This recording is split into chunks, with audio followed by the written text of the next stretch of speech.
Picture this. It is May 24th, 1571. You are standing in the middle of Moscow, but you cannot breathe. The air isn't air anymore. It is a superheated cocktail of ash, smoke, and vaporized human fat. You are trapped in a city built almost entirely of pine and oak, and the Crimean Tatars have just lit the match. The wind is howling, driving a wall of flame through the narrow streets faster than a horse can gallop. In just 3 hours, the ambient temperature rises so high that people trying to hide in stone cellars are baked alive like bread in an oven. You run for the Muscovy River, desperate for the cool safety of the water, but the river isn't flowing. It is clogged, damn solid, with thousands of bloated corpses and panic-stricken people drowning each other just to escape the heat. This isn't a battle, it is an extermination event. By the time the sun sets through the haze, 80,000 people are dead, and the capital of Russia is nothing but a smoking graveyard of charcoal and bone. This is the work of Devlet Giray, the Khan of Crimea, and the terrifying part is that he hasn't even started the real war yet. Before diving into these forgotten stories of survival and suffering, if you enjoy learning about the hidden truths of history, consider hitting that like button and subscribing for more content like this. And please comment below to let me know where you're listening from. I find it incredible that we're exploring these ancient stories together from different parts of the world, connected across time and space by our shared curiosity about the past. Most history books will tell you that Russia survived invasions by Napoleon or Hitler thanks to General Winter. They conveniently forget the time Russia was almost deleted from the map by General Fire. The devastation you just visualized wasn't a random act of arson or a raid gone wrong. It was strictly business. For centuries, the Crimean Khanate, a powerful proxy state of the massive Ottoman Empire, didn't look at Russia as a sovereign nation. They looked at it as a farm, a harvest, and the crop was you. They called it the harvest of the steppe. Every spring, fast-moving Tatar cavalry would sweep north, burn villages to the ground, and drag tens of thousands of Slavs back to the slave markets of Kaffa in Crimea. It was a highly organized economic machine. If you were a man, you died chained to a bench, rowing a Turkish galley until your heart exploded. If you were a woman, you disappeared into the harems of Istanbul. This was the reality of life on the frontier. Constant fear, constant abduction. But 1571 was different. The Khan didn't just want slaves this time. He wanted the land. He burned Moscow to the ground to prove a point, that the Russian Tsar, Ivan the Terrible, was a fraud. And he was right.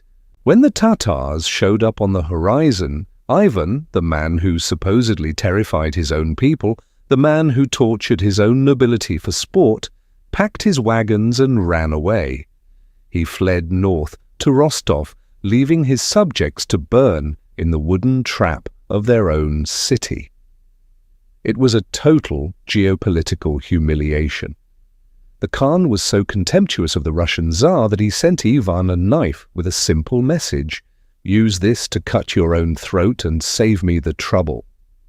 The Khan went back to Crimea, satisfied that the Russian problem was solved. The country was in ruins, the army was scattered, and the king was a coward.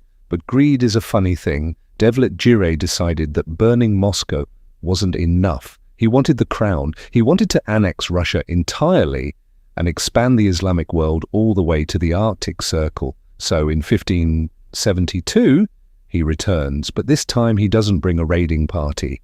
He brings the apocalypse. 120,000 men are marching north.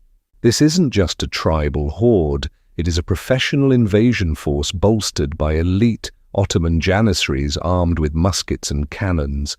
They are coming to finish what the fire started. They are coming to erase the Russian state and turn the Kremlin into a stable for their horses. Standing in their way is almost nothing. The Russian army is decimated by plague and famine. The Tsar is still hiding, paralyzed by fear.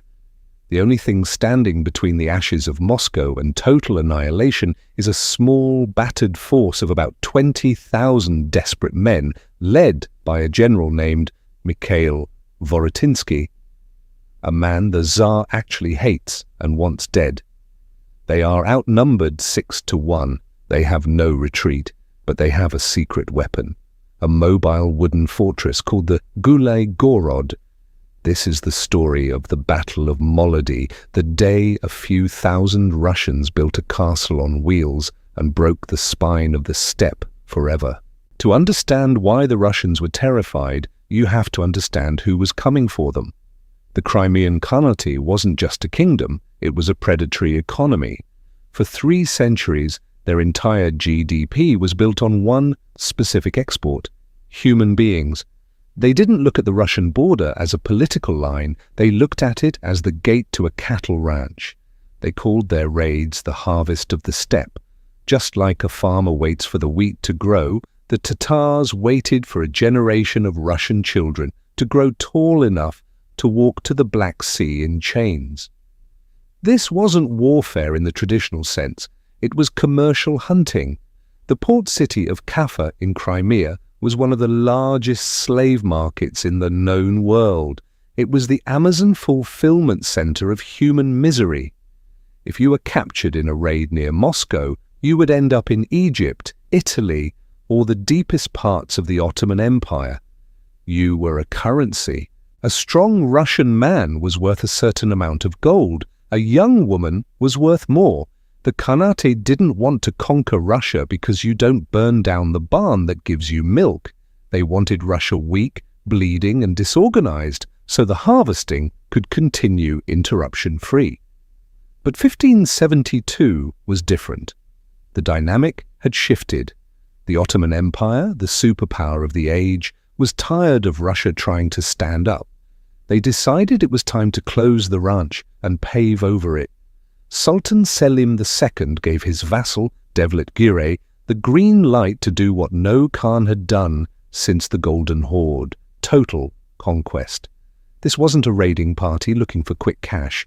This was a migration of death. The force moving north was a monster, 120,000 men. To put that in perspective, most European battles at this time were fought with armies of 15,000 or 20,000. 120,000 was a moving city, and it wasn't just light cavalry armed with bows. The Ottomans sent their own elite troops to ensure the job got done.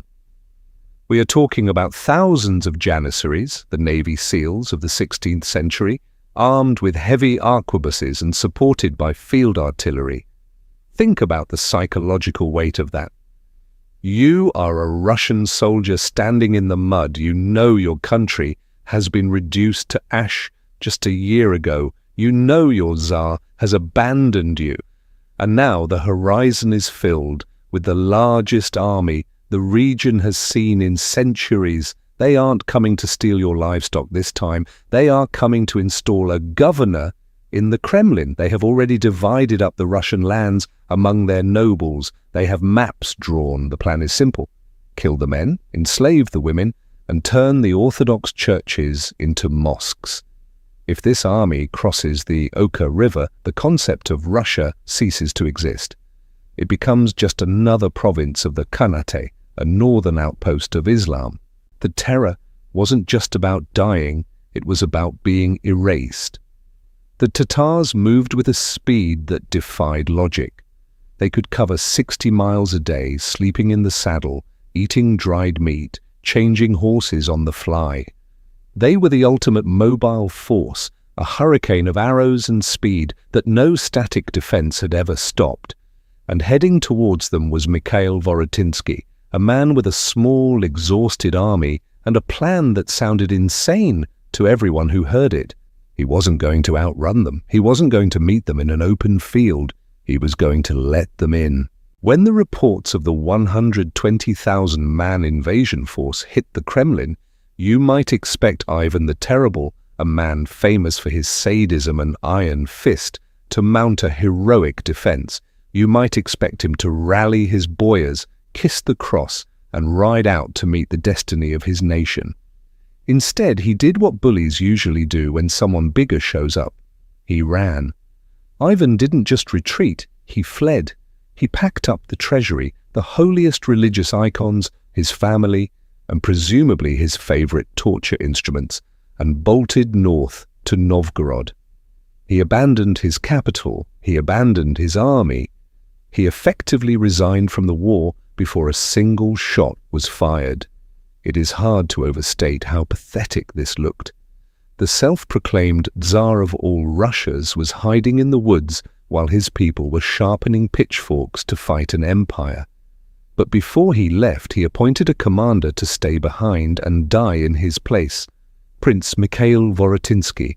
The relationship between Ivan and Vorotynsky is one of the darkest jokes in Russian history. Ivan hated Vorotynsky.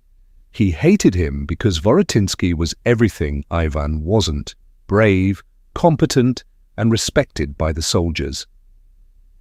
In the paranoid mind of a dictator, a competent general is more dangerous than an invading army.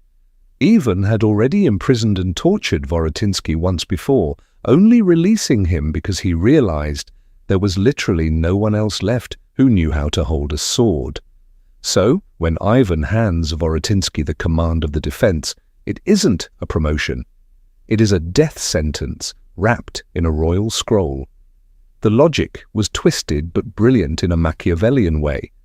If Vorotynsky loses, the Tatars kill him, and Ivan can blame the defeat on his incompetent general. If Vorotynsky wins, he will be exhausted and weakened, making it easier for Ivan to purge him later. For Vorotynsky, there was no winning scenario. He was being asked to save a country for a king who wanted him dead.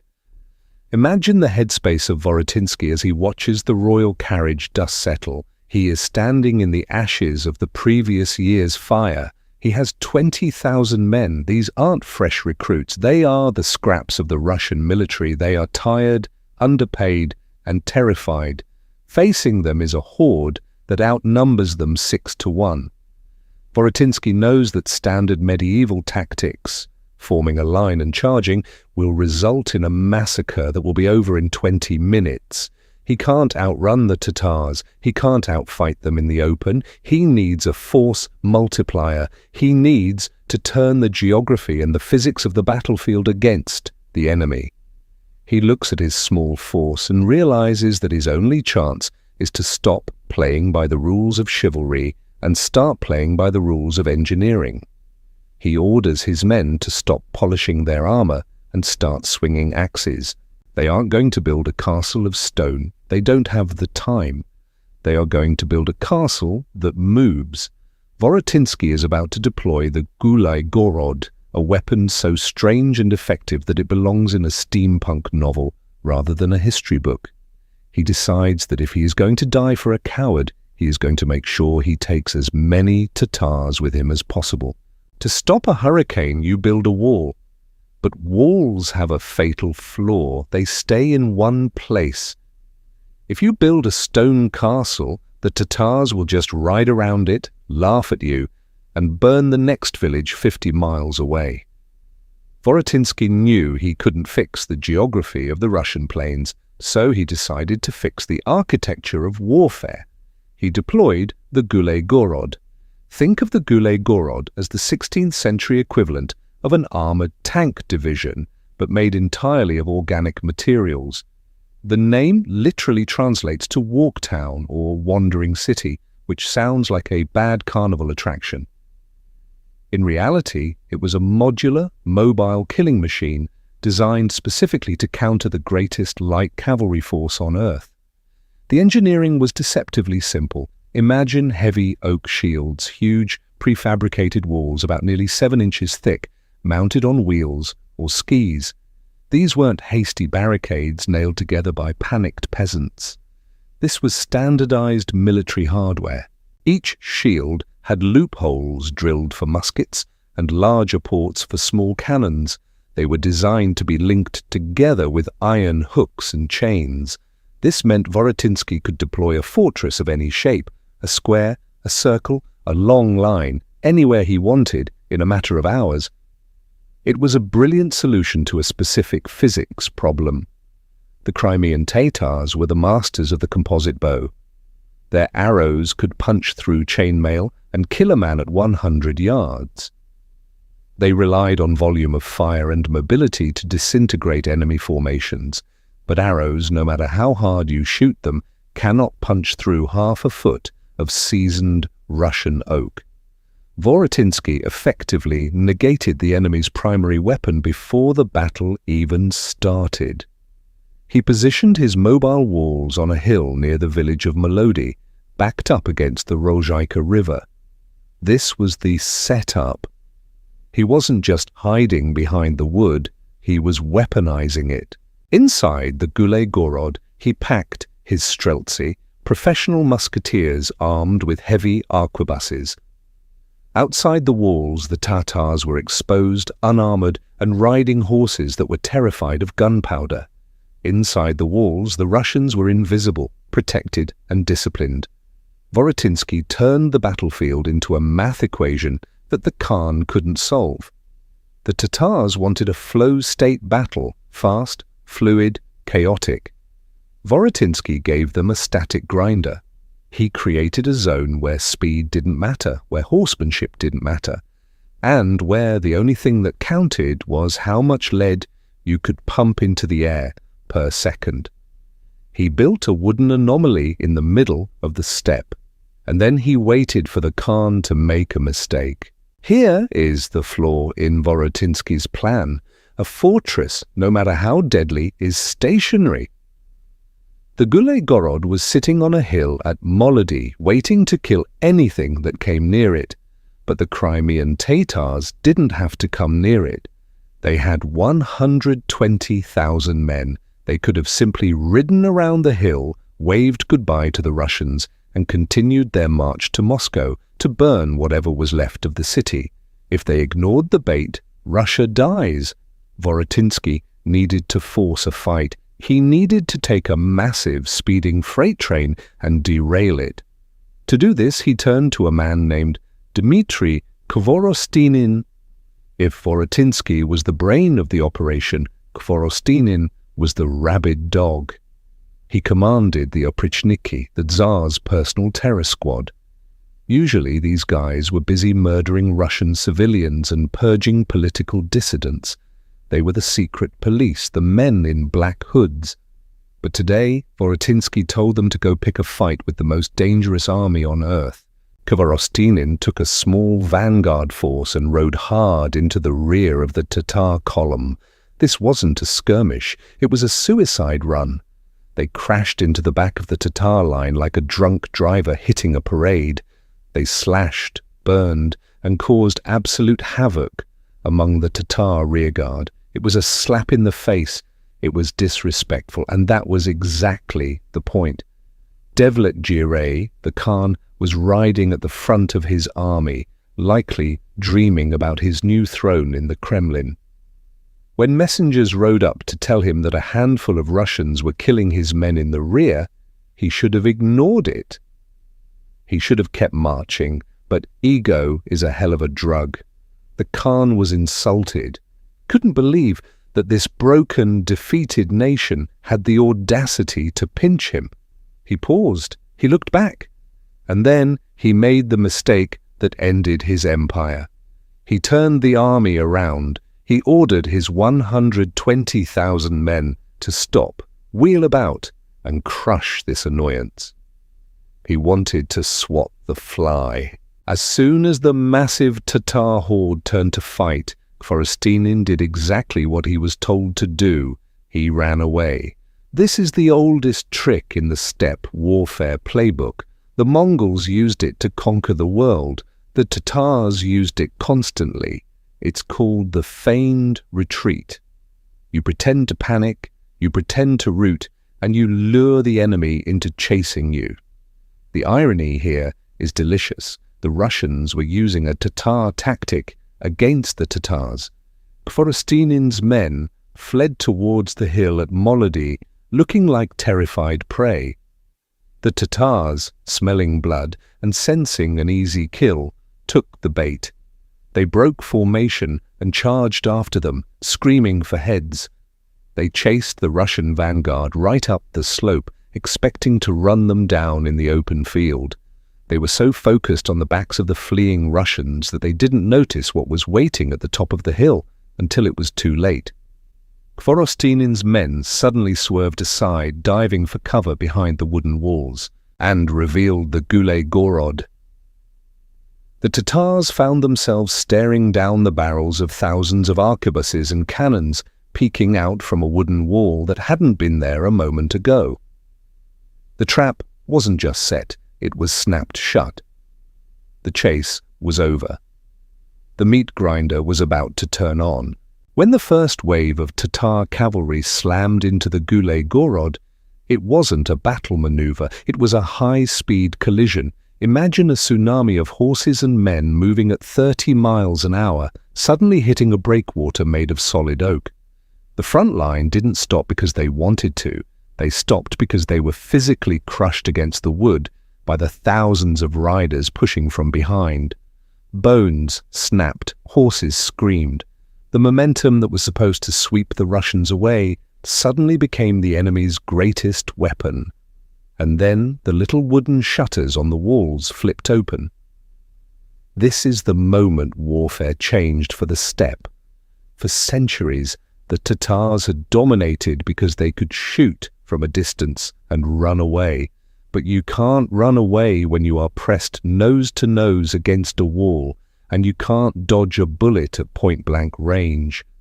The Russian streltsy inside the fortress didn't even have to aim. They just leveled their heavy muskets through the loopholes and pulled the triggers. The result was a pink mist. The heavy lead balls designed to punch through plate armor tore through the unarmored Tatar vests and horseflesh like cannonballs going through wet paper. It wasn't marksmanship, it was industrial disposal. The noise was deafening, a continuous rolling thunder of black powder explosions that drowned out the war cries of the Golden Horde. The smoke was so thick that the Russians couldn't see what they were shooting at, but it didn't matter. They just reloaded, shoved the barrel out the hole, and fired again. Every shot found a home. Outside the walls, the scene was apocalyptic. The Tatars tried to return fire, raining tens of thousands of arrows down on the fortress. In an open field, this would have been a rain of death. Here it was a joke. The arrows thudded harmlessly into the thick wooden planks or bounced off the roof beams. The Russians were fighting from inside a bunker, safe and cool, while the Tatars were being shredded in the open. The ground in front of the gulyay gorod quickly turned into a gruesome slurry of mud, blood, and twitching bodies. The pile of corpses got so high that the living Tatars had to climb over their dead brothers just to get close enough to die themselves. Devlet Giray watched this from the rear, and for the first time, the arrogance cracked. He was watching his elite cavalry, men who had terrorized Eastern Europe for a generation, being fed into a wood chipper. The mobile fortress wasn't fighting fair, it was cheating. It denied him the space he needed to maneuver, but instead of pulling back, the Khan doubled down. He was furious. He couldn't accept that a bunch of peasants hiding in boxes were stopping the successors of Genghis Khan. He ordered wave after wave to charge the walls, believing that eventually the Russians would run out of powder or the wood would splinter. He was wrong. The gulyay gorod held. The streltsy kept a rhythmic, disciplined fire, rotating ranks like a machine. Fire, step back, reload, step forward, fire. It was the early modern version of a conveyor belt, delivering death with zero emotion. By the time the sun began to dip, the meat grinder of Molodi had consumed thousands of the Khan's best men, and the wooden walls were still standing, bristling with gun smoke, mocking the entire legacy of steppe warfare. The Khan realized too late that he wasn't besieging an army. He was feeding a beast. The battle didn't end when the sun went down, it just changed shape. The adrenaline faded and the biology took over. You have to remember where we are. It is the height of summer in Russia. The heat inside the gulyay gorod is suffocating. You have 20,000 men and thousands of horses packed into a tight wooden corral. The air is thick with black powder smoke, the stench of unwashed bodies, and the sweet, rotting smell of the corpse pile building up just on the other side of the wall. But the real enemy wasn't the smell, it was the thirst. The Russians were cut off from the Rozhaika River. They could see the water, cool, flowing, life-saving water just a few hundred yards away. But between them and the river stood a wall of Tatar cavalry. Inside the fortress, the supplies ran dry on the second day. By the third day, men weren't fighting the Tatars. They were fighting their own physiology. When the human body goes without water in high heat, the blood thickens. Your tongue swells up until it feels like a foreign object choking you. Your brain starts to cook. Soldiers began to hallucinate, seeing lakes that weren't there. But Vorotynsky held them together with a discipline that bordered on insanity. He knew that if they broke formation to run for the river, they would be slaughtered. So the Russians did something that sounds like it belongs in a horror movie. They started eating the ground. Desperate soldiers used their daggers to dig into the hill looking for damp clay. They grabbed handfuls of the cold, wet earth and shoved it into their mouths, chewing on dirt just to extract a few drops of moisture. They were eating the very land they were defending. Imagine looking at your comrade, his mouth stained black with mud, his eyes wild, waiting for the order to reload. It was a scene of absolute wretchedness. But here is the psychological twist that broke the enemy. Vorotynsky ordered total silence. Outside the walls, the Tatars were screaming, chanting, and playing drums, trying to intimidate the Russians into surrendering. They expected to hear cries of pain, prayers for mercy, or the chaotic noise of a dying army. Instead, the gulyay gorod was silent. 20,000 suffering men dying of thirst, eating dirt, and not making a sound. To the Tatars, this silence was more terrifying than the gunfire. It wasn't natural. It made the wooden fortress feel like a tomb, or worse, a sleeping beast. Devlet Giray looked at those silent walls, and he didn't see weakness. He saw a trap. He saw a force that was so disciplined it could suffer in silence. And that terrified him. He realized that he couldn't starve them out because they apparently didn't need food or water to kill his men. He was losing control of the narrative. His army was demoralized, his supplies were running low, and the wild donkeys in the wooden box were refusing to die. The Khan snapped. He decided he was done waiting. He was going to end it with brute force, even if he had to tear the wood apart with his bare hands. Devlet Giray made the classic bad guy mistake. He got emotional. He was looking at a wooden box full of dying Russians, and he couldn't understand why they weren't dead yet. His ego was writing checks his tactics couldn't cash. So on August 2nd, he did something that military historians still look at and cringe. He ordered the Golden Horde, the greatest cavalry force in the world, to get off their horses. He wanted them to storm the gulyay gorod on foot. He wanted them to climb the wooden walls and tear the Russians apart with their bare hands and sabers. From a tactical standpoint, this is insanity. A Tatar horseman is a god in the saddle. On the ground, he is just a guy in awkward boots trying to run uphill. But the Khan didn't care. He threw his entire army at the walls in one massive, suffocating human wave. They swarmed the fortress like ants on a sugar cube, grabbing at the planks, trying to pull the logs apart, screaming for blood. Inside the fortress, the Russians were at their breaking point. They were exhausted, starving, and out of ammo. They were fighting with the butts of their muskets and rusted axes. But Vorotynsky, the man who was supposed to be the sacrificial lamb, saw exactly what he had been waiting for. The entire Tatar army was fixated on the front of the fortress. Their attention was 100% focused on the wood.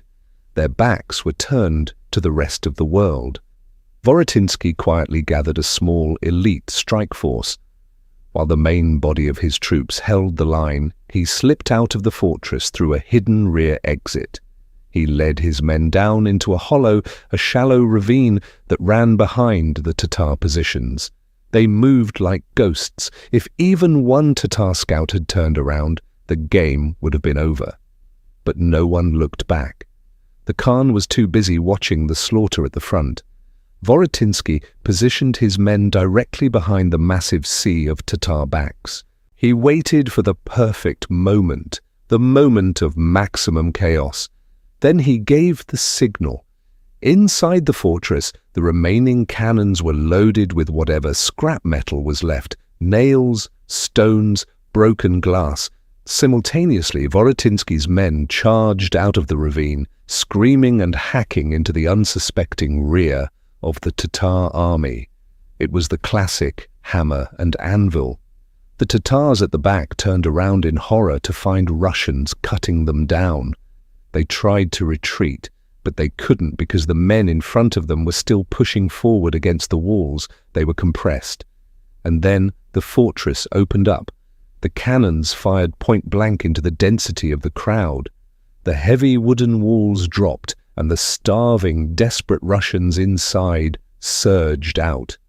Panic is a contagion. It spreads faster than fire. The Tatars, who had felt invincible 5 minutes ago, were suddenly trapped in a crush of their own making. They were being stabbed from the front and slashed from the back.